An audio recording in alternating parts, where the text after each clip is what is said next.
Des machines robotisées peuplent depuis longtemps les usines et ne cessent d'évoluer. Sur celle-ci, et contrairement à sa voisine, un nouveau programme permet de placer les pièces directement en carton. L'opérateur n'aura plus qu'à contrôler. Mais lorsque l'on évoque la révolution industrielle 4.0, évidemment, c'est à ces robots que l'on pense. Les bras articulés sur 6 axes. Celui-ci est le premier à intégrer l'entreprise. C'est indispensable pour nous.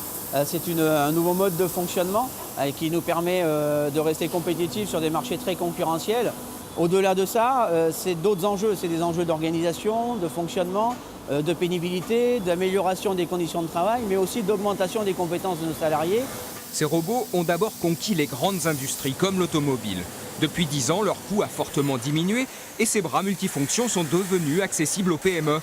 Elles développent ainsi de nouveaux process dont elles tiennent à garder le secret. Mais pour ce concepteur d'outils robotiques, pas de quoi encore en faire une révolution. On va parler de évolution plutôt que de révolution. On est face à malgré tout quand même une évolution forte sur les capacités de ces robots-là. Les puissances de calcul sont très importantes. Il y a quelques années de ça, le robot était dédié à une tâche. Aujourd'hui, ses capacités de traitement, d'analyse et de calcul le permettent de le rendre beaucoup plus polyvalent et de s'adapter à un plus grand nombre de situations. Le robot est la partie visible de cette mutation industrielle, mais le cœur de la technologie est dans l'informatique, les réseaux et les bases de données gigantesques. À l'école d'ingénieurs de Limoges, l'apprentissage part du principe qu'un nouveau système est intégré, multifonction et communicant. Actuellement, on ne peut plus fabriquer un système mécanique simple.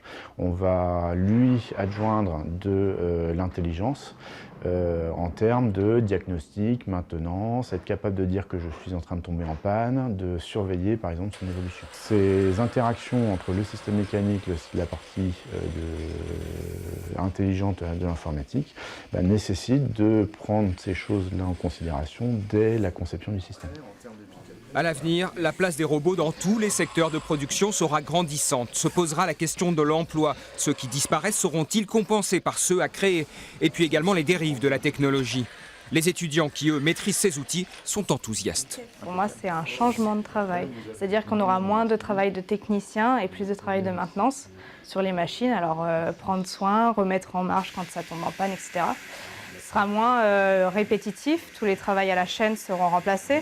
Ils sont capables de venir prendre des objets, de les trimballer, de répéter des mouvements et même de s'adapter à l'environnement. On les crée pour qu'ils nous aident, dans le sens que c'est plus quelque chose qui vient s'ajouter à notre connaissance plutôt que quelque chose qui va dépasser notre connaissance.